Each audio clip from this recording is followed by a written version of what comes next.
আমরা রিয়েলাইজ করা দরকার যে আমি শুধু জ্ঞানী আর বুদ্ধিমান বিচক্ষণ আর সমস্ত মানুষ বোকা, এটা ভাবার কোনো কারণ নেই। সমস্ত মানুষকে আল্লাহ বিবেক দিয়েছেন, সে তার বিবেক দিয়ে চিন্তা করে। সম্মানিত বন্ধুগণ, কয়েকদিন আগে ব্যবসায়ী ভাইদের একটা মিটিংয়ে আমি দুটি কথা বলেছিলাম। সেই কথার একটা অংশ ছিল যে যারা অপরাধ করেছে জনগণ তো তাদেরকে দেখেছে, তাদের বিচার, আসল বিচার হবে আল্লাহর দরবারে, আর দুনিয়ার বিচারটা ছেড়ে দেন জনগণের হাতে। এবং তাদেরকে শুধুমাত্র বিভিন্নভাবে দায়ী করে একটু শক্ত কথাবার্তা বলা, আমি অবশ্য শব্দ একটা ব্যবহার করেছি, আপনারা শুনেছেন, এটা বারবার বলার প্রয়োজন নেই। কথা যদি মিথ্যা হয় তাহলে 100 বার বলতে হয়, সত্য হলে একবারই যথেষ্ট। এরা ফেসিবাদী, আত্মস্বীকৃত ফেসিবাদী, এটাই তাদের পরিচয়। এটা বারবার বলার দরকার নাই, এটা সত্য, এটা প্রতিষ্ঠিত সত্য। এরা গণহত্যাকারী, চোখের সামনে মানুষ হত্যা করেছে, যার সন্তান হত্যা করা হয়েছে, যার মেয়ে হত্যা করা হয়েছে, যার স্বামীকে হত্যা করা হয়েছে, তার বাবাকে হত্যা করা হয়েছে। তাদের ন্যায্য বিচার পাওয়ার অধিকার আছে। এই জন্য আমরা চাই যে এদের বিচার যথাযথ, একজনে যেন এসকেপ করতে না পারে। সিমিলারলি দেশের মানুষকে চোখে ধুলা দিয়ে দরবেশের মতো কথা বলে দেশের সম্পদ যারা চুরি করে বিদেশে যারা পাচার করেছে, তাদেরকেও এর চাইতে আরো কঠিনভাবে পাকড়াও করা হোক। কারণ এরা মানুষের রিজেকের উপরে হাত দিয়েছে, লাথি মেরেছে। এদের কারো কোনো ক্ষমা নাই, ক্ষমার কোনো সুযোগ নেই। বিচার হতেই হবে। এই লোকেরাই তো কয়েকদিন আগে বলছেন আমাদের উপর যখন স্টিম রোলার চালিয়েছেন যে বিচার বিভাগ স্বাধীন আর আইন সবার জন্য সমান। তো স্বাধীন বিচার বিভাগটা কেমন ছিল একটু দেখেন তো। স্বাদের আয়নাগর বানিয়েছিলেন না, যান না, অন্তত 2-1 রাত থাকেন সেখানে। ওখানে তো খাওয়ার বিল দিতে হবে না, আপনাকে বেডের ভাড়াও দিতে হবে না, থাকেন। আমরাও তো থাকছি, ভালোই লাগছে, খারাপ না, আপনারা রাখছিলেন। অবশ্য আমাকে লোকেরা জিজ্ঞেস করে জেলের অভিজ্ঞতা কেমন, আমি বলি না কই তো, আমি তো জেলে ছিলাম না। তাইলে কি ছিলেন আপনি? 15 মাস দিয়ে সর্বশেষ কোথায় ছিলেন? বলে হ্যাঁ ছিলাম একটা জায়গায়। জেল তো ওইটা মানবতার কল্যাণের জন্য শত্রুরা শিবে আবি তালিবে যাদেরকে বন্দি করেছিল, লাইফ লাইন কেটে দেওয়া হয়েছিল, খাদ্য বন্ধ, পানীয় বন্ধ, কাপড় চোপড় বন্ধ, কোনো কিছু সেখানে যেতে দেওয়া হবে না, মেডিসিনও ঢুকতে দেওয়া হবে না। একটা পর্যায়ে যার সাথে করে নিয়েছেন সব শেষ হয়ে গেছে। রাসূল করিম সাল্লাল্লাহু আলাইহি ওয়াসাল্লাম তার সঙ্গী সাথীদের, এরপরে তারা কি করেছে? ঘাস, গাছের পাতা, জিতা গাছের ছাল, এটাও যখন শেষ হয়ে গেছে, শুকনা বস্তু কামড়িয়েছেন, এমনকি পেটের ক্ষুধায় মরা পশুর শুকনা হাড্ডিও তাদেরকে চিবোতে হয়েছে। That was jail, that was prison. এর তুলনায় এগুলো কিছুই না। তবে হ্যাঁ, কিছুই না যা আছে ওইটা যারা আমাদের উপর আরোপ করেছিলেন ন্যায় বিচারের দাবি হচ্ছে তারা অপরাধ করলে এটার একটু স্বাদ তাদের নেওয়া উচিত। আমাদেরকে তো বিনা অপরাধেই তারা করেছেন। এখনো বুকে হাত দিয়ে বলি, যতগুলা মামলা হয়েছে সব মিথ্যা। আমার বিরুদ্ধে যা হয়েছে, বেগম খালেদা জিয়ার বিরুদ্ধে যা হয়েছে, অধ্যাপক গোলাম আজমের বিরুদ্ধে যা হয়েছে, আমি কয়জনের নাম নিব, মতিউর রহমান নিজামীর বিরুদ্ধে যা হয়েছে, এই সবগুলা মিথ্যা এবং বানায়। বলবেন তার প্রমাণ কি? প্রমাণ আমি নিজে। প্রথম যে মামলায় র্যাব আমাকে অ্যারেস্ট করলো, আমাকে যখন আদালতে উঠানো হলো, আইনজীবীরা জানতে চাইলেন ওনার অপরাধটা কি। বলে যে নাশকতা সৃষ্টির জন্য উনি 15টা ককটেল বিছনার নিচে নিয়ে উনি রেখেছিলেন। আমি বললাম যে আপনার পাগলও তো এটা করবে না, বিছনার নিচে ককটেল নিয়ে ঘুমাবে। আমি বললাম যে মেহরবানি করে ককটেলটা জিনিসটা কি আমার একটু দেখাবে। তারা কি রিকভারি করেছেন, সিজার লিস্টে এনেছেন? যদি এনে থাকেন তাইলে আমি একটু দেখতে চাই। বিচারক মহোদয় তাদের মুখের দিকে তাকালো, যিনি এটা বলেছিলেন তিনি মাথা নিচের দিকে দিলেন, সবাই হু হু করে হেসে দিল।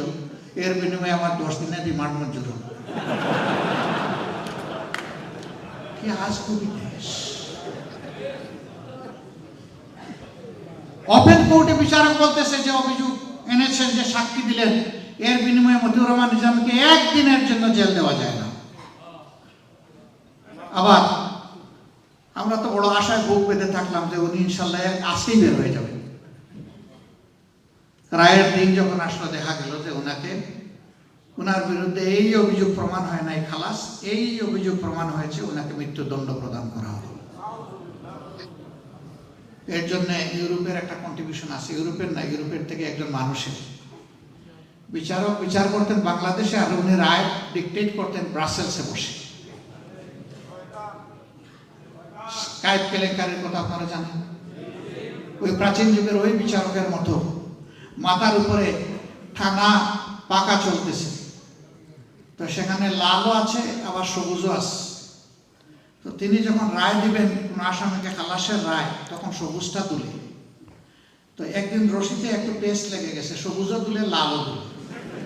একবার উনি বলেন আসামির বিরুদ্ধে সন্দেহাতীতভাবে অভিযোগ প্রমাণিত না হয় তাকে খালাস দেওয়া হবে। আবার একটু সময় নিয়ে বলেন আসামির বিরুদ্ধে আনিত অভিযোগ সন্দেহাতীতভাবে প্রমাণ হয় তাকে মৃত্যুদণ্ড প্রদান করা হবে। এখন আসামির যে আইনজীবী, তার তো বুক কাঁপতেছে থরথর করে, কি হচ্ছে এটা? বললো যে মাননীয় বিচারক, দুইটা একসাথে কিভাবে হয়? দোষ কি আমার? এটা ওই দিক থেকে রশি টানে, দুইটা একসাথে টানে কেন? তো আমাদের সেই রশি টানা জাহাজরা এই কাজ করেছেন, কষায় কাজ করেছেন জাতির উপর। এটা জুডিশিয়াল ভার্ডিক্ট ছিল না, এটা ছিল জুডিশিয়াল কিলিং। মেধাবী দেশপ্রেমিক নেতৃবৃন্দকে এইভাবেই কিলিং করা হয়েছে। বলতে থাকলে অনেক কথা জাতির ভিতরে, আপনারা আমার চেয়ে আরো বেশি জানেন। এখানে উস্তাদ আর সাগরিদ গড়ে সবার আমাদের ইলিম সমান, কারণ এখন দুনিয়া সব কিছু হাতের মুঠায়, মিনিট লাগে না, সেকেন্ডের মধ্যে সব চলে আসে।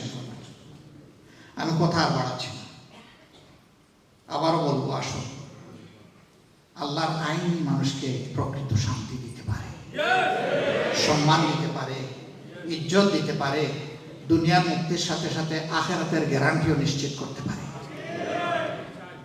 আমরা সবাই, আমার কথাই নয়, আমি বলতে পারি নাই ভালো করে, একজন আপনাকে খুব ভালো বলতে পারবে, সেই বলাটা আপনাদের সবার মায়াবী হাতে তুলে দিতে চাই। এটি হচ্ছে আল্লাহর কোরআন। আপনি আল্লাহর কোরআনের ভিতর দিয়ে আপনি সফর করেন, পরতে পরতে আপনি মুক্তির স্বাদ পাবেন ইনশাআল্লাহ তাআলা। আমি যা বলতে পারবো না, কোরআন আপনাকে তাই বলে দেবে, প্রতিটি শব্দে বলে দিবে, প্রতিটি হরফে বলে দেবে।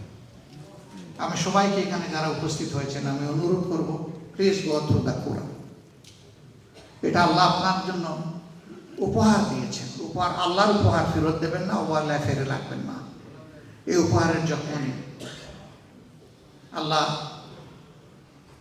আমাদের সমবেত হাতগুলোকে এক মোহনায় এনে দিন। আমি আবারও বলছি, আগামীতে ইনশাআল্লাহ আপনাদেরকে নিয়ে যাওয়ার জন্য আসবো। বলবেন সেখানে গেলে খাবো কি? ভাই, এই মুহূর্তে দুনিয়ার কোথাও আমার নিজের নামে কোনো ঘর দুয়ার নাই। এই মাসের 5 তারিখ পর্যন্ত আমার একটা ঠিকানা ছিল, 6 তারিখ থেকে আমি ওইটাও শেষ করে দিয়েছি। এখন দুনিয়ার প্রতিটা ঘরকেই আমি আমার ঘর মনে করি। তারপরে আল্লাহ কিছু নিয়ামত সম্পদ আমাকে দিয়েছেন, আসুন আমরা ওইটা ভাগ করে সবাই খাবো ইনশাআল্লাহ। আমার সম্পদে না কুলায় আমার বন্ধু বান্ধবদের সম্পদে নিয়ে আপনাদের সামনে হাজির করব। বড় প্রয়োজন, আমাদের মেধার বড় প্রয়োজন। আমরা মেধা হারিয়ে এখন একটা সর্বহারা জাতি। আপনারা আমাদেরকে সাহায্য করুন, দোয়া করুন। আমাদেরকে আপনারা সমালোচনা করবেন, চোখের পানি দিয়ে একটু দোয়া করবেন, এতটুকু যে আমাদের দ্বারা যেন প্রিয় জাতির কোনো ক্ষতি না হয়, বরঞ্চ আল্লাহ যেন প্রিয় জাতির কিছু উপকার করার তৌফিক দান করেন। যদি জাতির উপকার হয় সেটা প্রকৃতপক্ষে আমার নিজেরই উপকার হবে। আমাকে যে সম্মান আপনারা দিয়েছেন, আল্লাহ তার বিনিময়ে আপনাদেরকে অফুরন্ত সম্মান দান করুন। আমার এই কথাগুলো ভালো লাগলে আপনারা আল্লাহ শুকরিয়া আদায় করবেন, কষ্ট পেয়ে থাকলে আমাকে ক্ষমা করবেন। আল্লাহ আপনাদের হায়াতে, আপনাদের সুস্বাস্থ্যে, আপনাদের রিজেকে, আপনাদের ইজ্জতে, আপনাদের জ্ঞানে, আপনাদের উইজডমে, আপনাদের পরিবারে আল্লাহ তাআলা তার রহমত, বারাকা এবং নুসরা এনায়েত করুন। প্রিয় দেশের জন্য আপনারা দোয়া করতে ভুলবেন না। দেশ আমাদের সবার চোখের পানি দিয়ে দোয়া করবেন। এই প্রত্যাশা রেখে আপনাদের মাধ্যমে আপনাদের বন্ধু মহলের কাছে আমার সালাম পৌঁছানোর জন্য, কৃতজ্ঞতা পৌঁছানোর জন্য আপনাদেরকে অনুরোধ আমি আমার কথা এখানে শেষ করছি। আল্লাহ হাফিজ। বাংলাদেশ জিন্দাবাদ। আসসালামু আলাইকুম। 4 মাস আগেও আমি চিন্তা করি নাই এত সুন্দর করে আপনাদের মুখগুলা দেখতে পারবো। মহান মাহবুদের শুকরিয়া আদায় করছি আরেকবার, আলহামদুলিল্লাহ। 3 তারিখও বিশ্বাস করি নাই বাংলাদেশের ভবিষ্যৎ কোন দিকে গড়াচ্ছে। 5 তারিখ যখন আমরা কতিপয় রাজনৈতিক দলের নেতৃবৃন্দ একত্রিত হয়েছিলাম সেনাপ্রধানের আহ্বানে, পরবর্তীতে বঙ্গভবনে, একজন আরেকজনকে জিজ্ঞেস করছিলাম কেমনে কি হলো। সবার কথা একটাই ছিল, এটি স্বয়ং আল্লাহ করেছে। রাষ্ট্রবিজ্ঞানীদের সকল যুগ বিয়োগ ব্যর্থ করে দিয়ে অবৈধ আশা আকাঙ্ক্ষার ভেলায় যারা বাসছিলেন তাদেরকে আল্লাহ রাব্বুল আলামিন তাদেরকে যথেষ্ট এবং যথাযথ পাওনা তাদের হাতে তুলে দিয়েছে, আলহামদুলিল্লাহ। তবে আমি গভীর শ্রদ্ধার সাথে স্মরণ করব 2009 সালের 10 জানুয়ারি আওয়ামী লীগ ক্ষমতায় আসার পর থেকে শুরু করে 24 সালের 4 আগস্ট, এমনকি 5ই আগস্ট পর্যন্ত তারা যাদেরকে হত্যা করেছে আল্লাহ যেন তাদেরকে ক্ষমা করে দেন। যারা নিহত হয়েছেন আল্লাহ যেন তাদেরকে শহীদ হিসাবে কবুল করেন। তাদের পরিবারের অন্তরে আল্লাহ যেন প্রশান্তি দান করেন। আল্লাহ যেন তাদেরকে ধৈর্য ধরার তৌফিক দান করেন। এই হত্যাকাণ্ড শুরু হয়েছিল 9 সালের 25 এবং 26শে ফেব্রুয়ারি ঢাকার পিলখানায় তৎকালীন বিডিআর নামের প্যারামিলিটারি বাহিনীর সদর দপ্তরে 57 জন কমিটেড চৌকস দেশপ্রেমিক সেনা অফিসারকে হত্যা করার মধ্য দিয়ে, পাশাপাশি তাদের পরিবারের সদস্য এবং সদস্যদেরকেও নির্মমভাবে হত্যা করা হয়েছিল। এরপরে রাষ্ট্রীয় অতিথি ভবন যমুনায়, এখন যেখানে প্রধান উপদেষ্টার কার্যালয় করা হয়েছে, সেই জায়গায় তৎকালীন প্রধানমন্ত্রী খুনিদেরকে ডেকে উন্নত মানের মধ্যাহ্নভোজ দিয়েছিলেন, তাদেরকে রিমুনারেট করেছিলেন। দুটো ইনকোয়ারি কমিটি গঠন করা হয়েছিল, কোনোটাই জনগণ জানতে পারল না যে ইনকোয়ারিতে কি এসেছে। ওই যে ওখান থেকে শুরু হলো খুনের রাজনীতি, বাংলাদেশের সেনাবাহিনীর মনোবল ভেঙে দেওয়ার অত্যন্ত হীন অপচেষ্টা, একই সাথে বিডিআর বাহিনীকেও শেষ করে দেওয়া। এর পরের বছরই তারা আঘাত দিল বাংলাদেশ জামাত ইসলামের উপর। আমাদের উপর যখন আঘাত আসে, আমাদের জাতির বিবেকবান নেতৃবৃন্দ তারা উপলব্ধি করতে পারেননি যে এই আঘাতের ঢেউ কোথায় গিয়ে ঠেকবে। হয়তোবা অনেকে মনে করেছিলেন যাক, জামাতে ইসলামের উপর দিয়ে যদি এরকম একটা ওয়েভ চলে যায় তাহলে দেশ বোধহয় শান্তি হয়ে যাবে। আমরা সেদিন অনেক বন্ধুকে বলেছিলাম, যুদ্ধটা এখানে ঠেকান সবাই মিলে, আসুন একসাথে লড়াই করি, তা না হলে ফেসিবাদের কবলে সবাইকে পড়তে হবে। পরবর্তী পর্যায়ে যা হয়েছে তা জ্বলন্ত ইতিহাস। আমরা সেদিন বুঝাতে ব্যর্থ হয়েছিলাম, পারি না, এটা আমাদের ব্যর্থতা ধরে নিলাম। সেই দিনকার লড়াইয়ে প্রবাস থেকে আপনারা আমাদেরকে শক্তি জুগিয়েছেন। প্রত্যেকটি অপকর্ম এবং জুলুমের বিরুদ্ধে আপনারা সোচ্চার হয়েছেন, প্রতিবাদ জানিয়েছেন। আপনাদের পক্ষে সর্বোচ্চ যা করা সম্ভব তাই করেছে। আমি এবং আমার দল আপনাদের প্রতি গভীর কৃতজ্ঞতা আদায় করছি, কিন্তু এর প্রতিদান দেওয়ার সামান্য কোনো শক্তি আমাদের নাই। যে মহান মনিবের হাতে এই প্রতিদান দেওয়ার শক্তি আছে, আমি দোয়া করি আল্লাহ তাআলা দুনিয়া এবং আখিরাত দুই জায়গায় আপনাদেরকে সম্মানিত করুন। শুধু কি আমাদের প্রতি আপনাদের এই সহানুভূতি ছিল? নিশ্চয়ই না, সারা দেশ এবং জাতির প্রতি ছিল। প্রতিটি অপকর্মের প্রতিবাদ আপনারা সময় মতোই করেছেন। অনেক অপকর্মের প্রতিবাদ আমরা দেশের ভিতরে থেকেও করতে পারিনি, কিন্তু সেই সময় আপনারা আপনাদের মুখ বন্ধ রাখেননি, আপনারা আপনাদের পা অচল করে দেননি। যেখানে যাওয়া দরকার সেখানে গিয়েছেন, যেখানে বলার দরকার সেখানে বলেছেন, যা করা দরকার তাই করেছেন। আরেকবার আমি মোবারকবাদ জানাই। সর্বশেষ আমরা 15.5 বছর রাজনৈতিক দলগুলো জুলুম নির্যাতন জাতির উপরে নিষ্পেষণের প্রতিবাদ করেছি, কিন্তু আন্দোলনের সমাপ্তি আমরা টানতে পারিনি। সহজ সরল ভাষায় সত্যতা স্বীকার করতে আমার কোনো আপত্তি নেই। ত্যাগ আমাদের হয়তো অনেক করতে হয়েছে, অনেক মূল্যবান জীবন ঝরে গিয়েছে, অনেকে মৃত্যুবরণ করেছেন, লক্ষ লক্ষ মানুষের বিরুদ্ধে মামলা হয়েছে, দফায় দফায় জেলে গিয়েছেন, চাকরি হারা হয়েছেন, ঘর বাড়ি থেকে বিতাড়িত করা হয়েছে, কারো কারো ঘর দুয়ার বোল্ডোজার দিয়ে ভেঙে চুরমার করে দেওয়া হয়েছে। এই সবগুলো বাস্তবতা। কিন্তু আমরা এই আন্দোলনের প্রতিবাদের ফসল সরাসরি ঘরে তুলে আনতে পারিনি। আমাদের গর্বের সন্তানেরা, আমাদের ছেলেরা, আমাদের মেয়েরা এই বছরের 1 জুলাই থেকে যে আন্দোলনের সূচনা করেছিল, আলহামদুলিল্লাহ তাদের ডাকে জাতি সাড়া দিয়েছে, আপামর জনতান রাস্তায় নেমে এসেছে।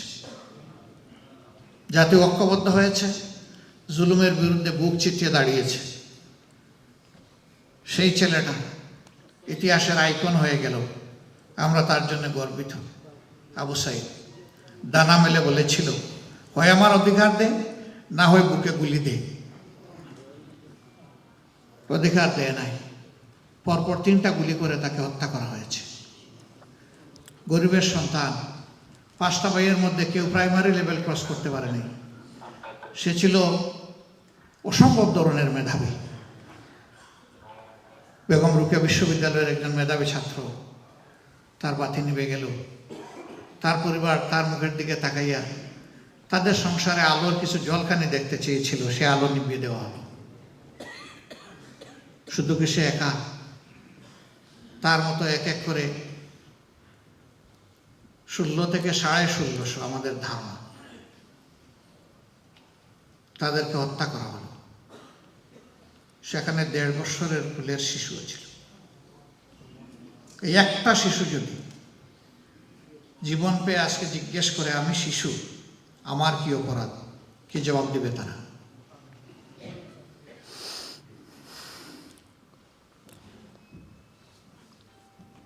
যারা আহত পঙ্গু হয়েছে, এখনো অনেকে হাসপাতালের বেডে আছে। একজন বক্তা বলে গেছেন, আপনারা তাদের প্রতি অ্যাটেনশন পে করুন।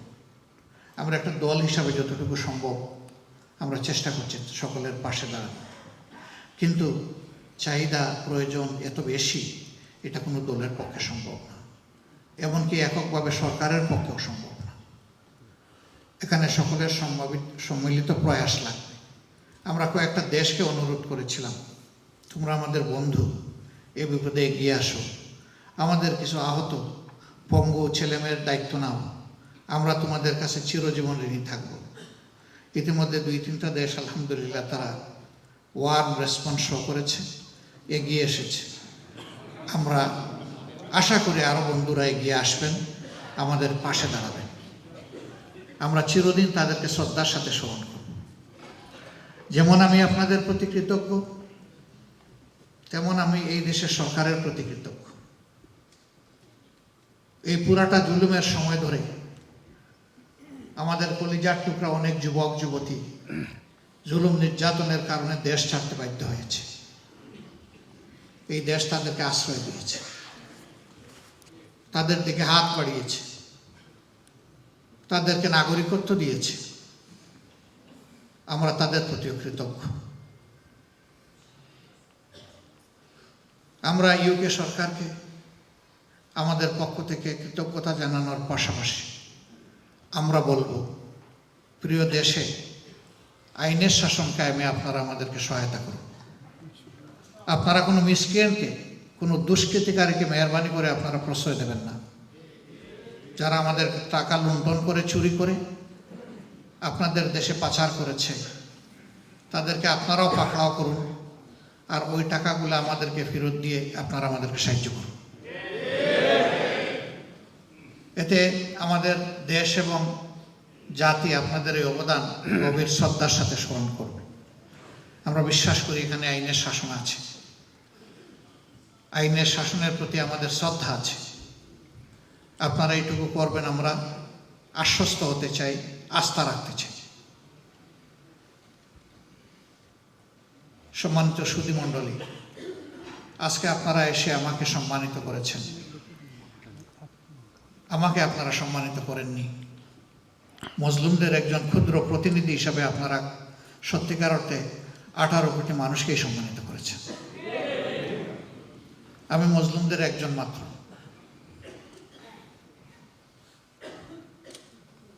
আপনারা যদিও এখানে থাকেন, আমি বিশ্বাস করি, আমি কিছু জানিও, দেহ আপনাদের এখানে, মন ঘুরে বেড়ায় বাংলাদেশে। বাংলাদেশের কোনো ভালো কথা শুনলে আপনাদের মন প্রশান্তিতে ভরে ওঠে, আবার আমাদের কোনো দুঃখের কথা শুনলে আপনাদের চোখে পানি ঝরে। আমরা বলি যে আপনারা রেমিটেন্স যোদ্ধা, জাতীয় বীর, কিন্তু সেই মর্যাদাটা আমরা যেন দিতে পারি। একজন মিডিয়া ব্যক্তিত্ব বলে গেছেন, আমরা দুনিয়ার সকল দেশে যেতে পারি কিন্তু বাংলাদেশে যাওয়ার সাহস করি না, ওখানকার পরিবেশ আমাদেরকে ওয়েলকাম করে না। আমি শুধু একটা ঘটনা আপনাদেরকে স্মরণ করাবো। রাসূল করিম সাল্লাল্লাহু আলাইহি সাল্লাম যে জায়গায় জন্ম নিয়েছিলেন, এই জায়গায় আল্লাহ তাআলা তার সর্বশ্রেষ্ঠ নিয়ামত আল কুরআন তার নবীর উপরে নাজিল করলেন। তিনি মানুষের মুক্তির জন্য, দুনিয়া এবং আখিরাতের সম্মান এবং সমৃদ্ধির জন্য, শান্তি কল্যাণের এই বার্তা নিয়ে তাদের কাছে গেলেন, কিন্তু তারা তো তার সাথে ভালো আচরণ করল না।